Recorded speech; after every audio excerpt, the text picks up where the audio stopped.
नमस्कार, good evening, स्वागत है। आप देख रहे हैं एमपीसीजी 2020। मैं हूं पुनीत पाठक और मैं हूं आपके साथ अविनाश कर और मैं आपको बताऊंगा एमपी की खबरें। चलिए शुरुआत करते हैं छत्तीसगढ़ की खबर के साथ में। बेमेतरा के बिरनपुर में रमन सिंह, नारायण चंदेल और बीजेपी विधायकों के साथ साथ नेताओं का एक दल मृतक भुवनेश्वर साहू के परिजनों से मिला।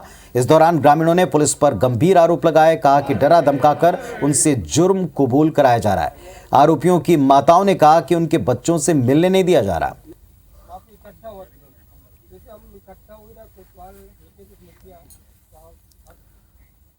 कांग्रेस के राष्ट्रीय अध्यक्ष मल्लिकार्जुन खड़गे के पीएम मोदी पर दिए आपत्तिजनक बयान पर एमपी के गृह मंत्री नरोत्तम मिश्रा ने कहा कि खड़गे इतना जहर कहां से लाते हैं? क्या 10 जनपद पर रिचार्ज कराने जाते हैं? गुजरात चुनाव हुए तो वहां ऐसे बयान दिए, अब कर्नाटक में चुनाव है तो यहां भी ऐसे बयान दे रहे हैं। इनकी मानसिकता ही जहरीली है, इनकी संस्कृति ही जहरीली है। बोलने की वजह से ही राहुल गांधी को सजा हुई है। वहीं बीजेपी सांसद राकेश सिंह ने भी खड़गे के बयान पर कहा कि कर्नाटक की जनता कांग्रेस और उसके नेतृत्व को माफ नहीं करेगी।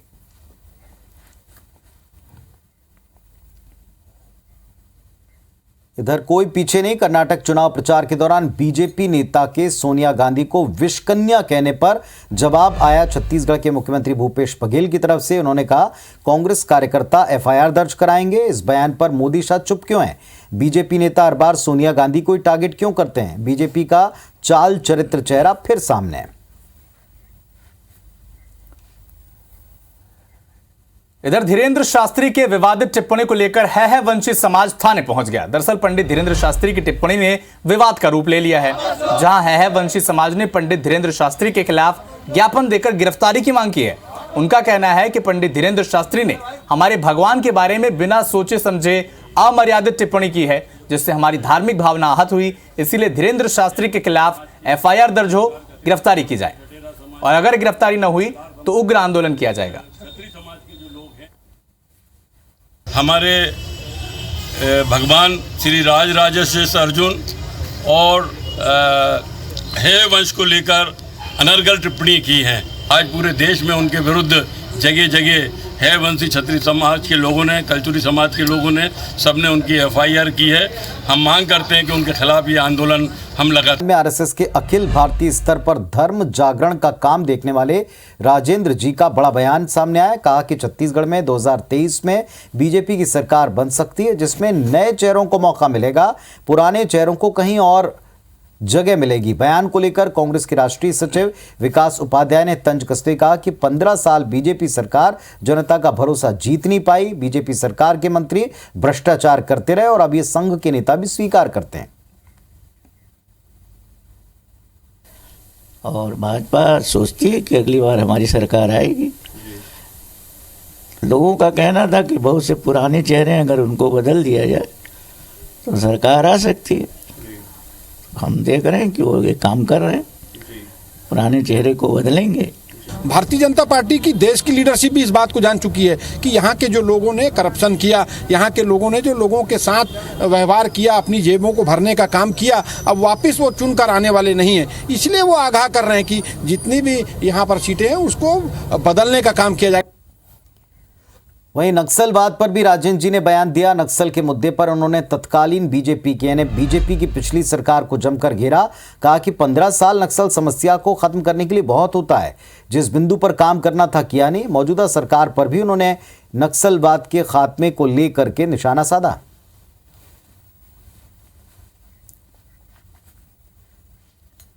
देवास में अतिक्रमण हटाने को लेकर पूर्व मंत्री और प्रशासन आमने सामने आ गए। मामला देवास के कलोद गांव का है, जहां सरपंच की शिकायत पर प्रशासन की टीम अतिक्रमण हटाने पहुंची थी। प्रशासन की टीम गांव में मौजूद चाय और पंक्चर बनाने की दुकान को अवैध बताकर हटा रही थी। इसी दौरान वहां पहुंचे पूर्व मंत्री दीपक जोशी अतिक्रमण हटाने का विरोध करते हुए जेसीबी पर जा चढ़े। उन्होंने आरोप लगाया कि जिन लोगों की दुकानें हटाई जा रही हैं, उन्होंने चुनाव के वक्त वर्तमान सरपंच को वोट नहीं दिया था, जिससे नाराज सरपंच जनप्रतिनिधियों ने के जरिए इन लोगों की दुकान हटवाने की कोशिश कर रहा है। जशपुर के बागीचा में जिला पंचायत सदस्य गेंद बिहारी के साथ पुलिस की मारपीट का मामला तूल पकड़ गया। घटना के 3 दिन बाद भी पुलिस अधिकारी पर कार्रवाई न होने पर गहिरा गुरु संत समाज सैकड़ों समर्थकों ने दुर्गापारा में धरना प्रदर्शन किया और इस दौरान बीजेपी नेता प्रबल प्रताप सिंह जुदेव और भाजयुमो के प्रदेश अध्यक्ष रवि भगत उपस्थित रहे। प्रबल प्रताप सिंह ने कहा कि एक जिम्मेदार जनप्रतिनिधि के साथ बेवजह पुलिस अधिकारी बदसलूकी कर रहे। इस बड़ी घटना के लिए सनातन समाज के लोगों की छोटी सी मांग है कि दोषी अफसर के विरुद्ध तत्काल एफआईआर हो, निलंबन का एक्शन हो।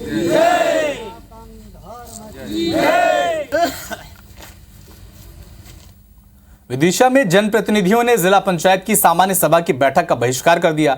मीटिंग का बहिष्कार करने वालों में अध्यक्ष, उपाध्यक्ष और सदस्यों ने जनप्रतिनिधियों का आरोप है कि अफसर उनकी बातों को तवज्जो नहीं देते, अपनी मनमानी करते हैं। इनका कहना है कि मीटिंग का एजेंडा देर से उनके पास आता है, जिसकी वजह से इसके मसौदे पर चर्चा नहीं हो पाती।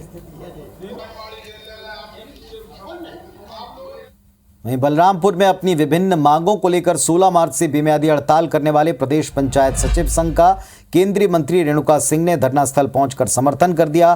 कहा कि प्रदेश पंचायत सचिव संघ की मांगें जायज हैं। आने वाले दिनों में जब बीजेपी की सरकार बनेगी तो संघ की मांग को प्रमुखता से वो पूरा करेंगे। ग्वालियर के रायरू फार्म गांव में वर्षों से चल रहे आदिवासी परिवारों को जिला प्रशासन ने सख्ती बरतते हुए जमीन से बेदखल कर उनकी झोपड़ियां तोड़ दी, जिसके बाद आम आदमी पार्टी ने सैकड़ों आदिवासी पीड़ित परिवारों के साथ स्थानीय विधायक भारत सिंह कुशवाहा के गांधी रोड स्थित सरकारी बंगले पर प्रदर्शन किया। भारत सिंह बंगले पर मौजूद नहीं थे तो आप कार्यकर्ताओं ने आदिवासियों के साथ बंगले के बाहर धरने पर बैठ गए। आम आदमी पार्टी ने शिवराज सरकार पर हमला बोला। कहा कभी आदिवासियों के नाम पर, कभी महिलाओं के नाम पर, कभी दलित के नाम पर झूठ बोल रही है सरकार। आदिवासी परिवार को न्याय मिलना चाहिए। इधर छत्तीसगढ़ में शराबबंदी पर बीजेपी महिला मोर्चा एक्टिव है। कांग्रेस के तमाम सरकार के वायदों को याद दिलाते हुए कांकेर जिला मुख्यालय पर चक्का जाम किया। सरकार के खिलाफ नारेबाजी की, आधे घंटे तक चक्का जाम किया। महिला मोर्चा ने कहा कि प्रदेश सरकार ने चुनावी घोषणा पत्र में शराबबंदी का वायदा किया, 4 साल बाद भी इसको पूरा अब तक नहीं किया। निश्चित रूप से महिला मोर्चा पूरे छत्तीसगढ़ में मजबूती से काम कर रही है। लगातार अलग अलग विषयों को लेकर महिला मोर्चा पूरे प्रदेश भर में सक्रियता से काम कर रही है और सक्रियता से आगे काम करेंगे। छत्तीसगढ़ के दंतेवाड़ा में हुई नक्सली घटना के बाद एमपी के नक्सल प्रभावित इलाके बालाघाट पुलिस अलर्ट मोड में आ गई। एसपी ने सुरक्षा बल एहतियात बरतने के निर्देश दिए हैं, जिसके बाद सुरक्षा बलों ने सर्चिंग तेज कर दी। दंतेवाड़ा में नक्सलियों ने सर्चिंग पर निकले सुरक्षा जवानों के वाहन को उड़ा दिया था। कयास ये भी लगाए जा रहे हैं कि महाराष्ट्र और छत्तीसगढ़ में वारदात को अंजाम देने के बाद नक्सली बालाघाट के दक्षिण बहर और लांजी इलाके में मौजूद जंगलों में शरण ले सकते हैं। इसी देखते हुए एसपी ने सुरक्षा बलों को निर्देश दिए हैं कि वो खुद कैंप की सुरक्षा का खास ध्यान दें।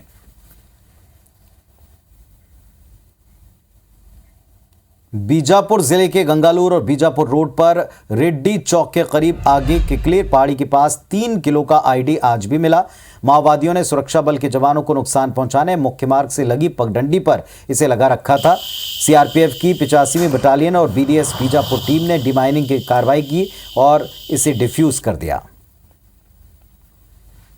वहीं भिलाई इस्पात संयंत्र के SMS-2 के टनल में 3 दिन पहले हुए हादसे के बाद अब जिम्मेदारों पर गाज गिरेगी। रिपेयरिंग के दौरान आग लगने की वजह से झुलसे 4 मजदूरों की हालत देखने के बाद राज्य सरकार की टीम बन चुकी है। जांच शुरू कर दी गई। बीएसपी प्रबंधन ने लापरवाही करने वाले site in charge assistant manager DK Kushwaha को निलंबित किया है।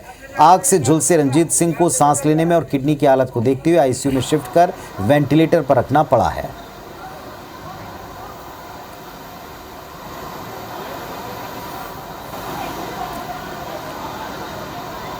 चल रहा था कैपिटल रिपेयर के अंतर्गत।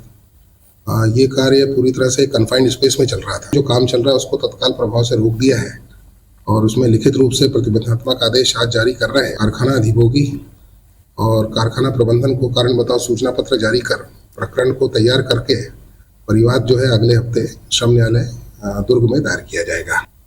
कवर्धा के पथर्री गांव के ग्रामीण ने सड़क और स्कूल भवन बनाने की मांग की। कलेक्टर दफ्तर पहुंचे सैकड़ों ग्रामीण कहते हैं गांव में 1ली से 5वीं तक के बच्चे एक ही कमरे में बैठकर पढ़ते हैं। वहीं गांव के शहर से जोड़ने वाली सड़क अब तक बन नहीं पाई। कच्ची सड़क है, कई समस्याओं से जूझना पड़ता है। आगे बारिश है। ग्रामीणों ने आरोप लगाया कि भेंट मुलाकात कार्यक्रम के दौरान कुकदूर में सड़क निर्माण के लिए आवेदन दिया, लेकिन अब तक कुछ हुआ नहीं।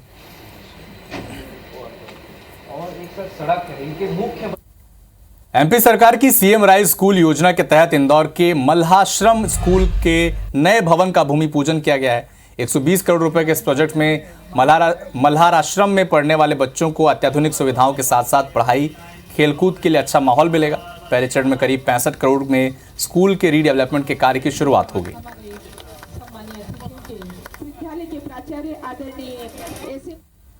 वहीं सूरजपुर कलेक्ट्रेट भवन में संचालित नकल शाखा रिश्वतखोरी का अड्डा बनी है। ये IBC 24 के कैमरे में कैप्चर हो गया है। नकल शाखा जब हमारी टीम पहुंची तो पाया कि कर्मचारी कामों के एवज में खुलेआम पैसे ले रहे हैं। जब अधिकारियों को बताया तो अधिकारियों ने कहा अब इस वीडियो के आधार पर जांच कराएंगे, एक्शन लेंगे।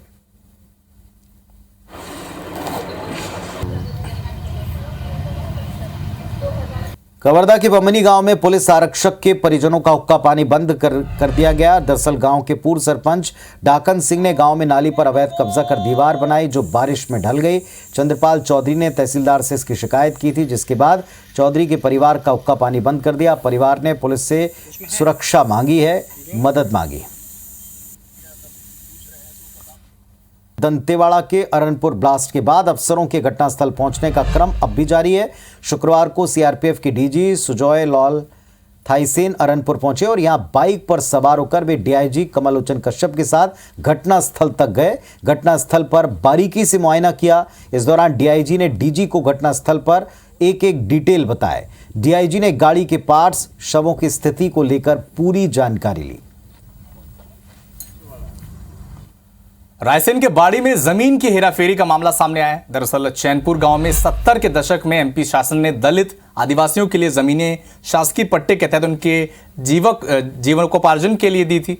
ऐसे ही करीब 15 एकड़ जमीन गया प्रसाद अहिरवार को मिली थी, लेकिन उनके निधन के बाद उनके बेटे को वो जमीन मिलनी थी, लेकिन राजस्व विभाग के कर्मचारियों ने हेरफेर कर वो जमीन राम प्रसाद के नाम कर दी, जबकि नियमों के तहत सरकारी पट्टे के जमीन को बेचने का नियम ही नहीं है। अब सवाल उठ रहा है कि बाड़ी तहसीलदार और पटवारी ने कैसे पट्टे की जमीन को नामांतरण कर दिया। रायगढ़ नगर निगम टैक्स सिस्टम ऑनलाइन करने वाला है और इसके तहत शहरवासियों को एक क्लिक पर सारे करों की जानकारी मिलेगी। टैक्स ऑनलाइन जमा करने की फैसिलिटी होगी। निगम ने इसके लिए सॉफ्टवेयर तैयार करने 20 लाख रुपए खर्च करने की योजना बनाई। MIC ने इसको मंजूरी भी दे दी। खास बात यह कि टैक्स सिस्टम ऑनलाइन करने के नाम पर 4 साल पहले भी निगम 27 लाख रुपए खर्च कर चुका है। एक बार फिर नई एजेंसी को ठेका देने पर सवाल उठे हैं। भिंड में लोकायुक्त की टीम से मारपीट का मामला सामने आया। दरअसल आरोप है कि नगर पालिका का बाबू अजय राजावत शिकायतकर्ता विपिन जैन से मकान के नामांतरण के बदले 55,000 रुपए मांग रहा था, जिसकी शिकायत लोकायुक्त से करने के बाद लोकायुक्त की टीम कार्रवाई के लिए नगर पालिका के दफ्तर पहुंची और 55,000 रुपए रिश्वत लेते बाबू को पकड़ लिया और कार्रवाई करने लगी। लेकिन इसी दौरान दफ्तर के कर्मचारी और पार्षद बाबू के समर्थन में उतर आए और लोकायुक्त की टीम को ही पीट दिया। मारपीट की जानकारी लगते स्थानीय पुलिस मौके पर पहुंची, लेकिन इस दौरान बंद कमरे में लोकायुक्त ने अपनी कार्रवाई की, मीडिया को भी दूर रखा। हालांकि लोकायुक्त अफसर ने इतना जरूर बताया कि मारपीट हुई है। कवर्धा के भोरमदेव अभ्यारण्य के रेंगाखार, खारा और सरोदा इलाके के जंगल में अवैध अतिक्रमण की खबर हमने दिखाई थी, जिसका असर हो गया है। वन विभाग ने अवैध कब्जा कर बनाई गई झोपड़ियों पर बुलडोजर चलवा दिया। वन विभाग का कहना है कि अवैध कब्जे पर कार्रवाई लगातार होगी। और ग्वालियर में IBC 24 का खबर एक बार फिर असर कर गया। यातायात पुलिस ने बाइक स्टंट करने वाले 4 युवकों में से एक युवक को गिरफ्तार कर युवक की बाइक जब्त कर ली। पुलिस की गिरफ्त में आने के बाद युवक ने माफी मांगी, जिसके बाद पुलिस ने चालानी कार्रवाई कर समझाइश दी। साथ ही चेतावनी दी कि ऐसे अगली बार किया तो सख्त कार्रवाई की जाएगी। खबर छात्रों से जुड़ी। पंडित रविशंकर विश्वविद्यालय में आयोजित परीक्षाओं के नतीजे 30 अप्रैल से जारी होंगे। यूनिवर्सिटी के कुलसचिव शैलेंद्र पटेल ने बताया कि 30 अप्रैल को होम साइंस के नतीजे आएंगे। फिर मई में अलग अलग परीक्षाओं के परिणाम जारी होंगे। 15 जून तक जारी सारे नतीजों को करने का प्रयास हो रहा है। पंडित रविशंकर यूनिवर्सिटी में अगले सत्र में होटल मैनेजमेंट का कोर्स और MCOM की पढ़ाई शुरू होगी। कार्य परिषद में आज हम रख रहे हैं कि होटल मैनेजमेंट का हम कोर्स खोलने वाले हैं। तो इनिशियली हम 20 या 25 सीट से स्टार्ट करेंगे और ऑर्डिनेंस अभी उसकी कार्य परिषद से अप्रूव होने के बाद शासन को भेजेंगे। शासन को हमने चिट्ठी भेज दिया है उसके सेटअप के लिए। उम्मीद है कि हम इसी मंथ के एंड तक जो एनुअल के जो अभी एग्जाम हुए हैं उसके रिजल्ट डिक्लेयर करने की कोशिश कर रहे हैं। 15 जून तक का हम लोग का टारगेट है कि 15 जून तक हम लोग रिजल्ट डिक्लेयर कर दें। तो ये थी मध्य प्रदेश छत्तीसगढ़ की वो 20-20 खबरें जो दिन भर सुर्खियों में थी। तो इस बुलेटिन में फिलहाल इतना ही। हम दोनों को इजाजत दें। नमस्कार।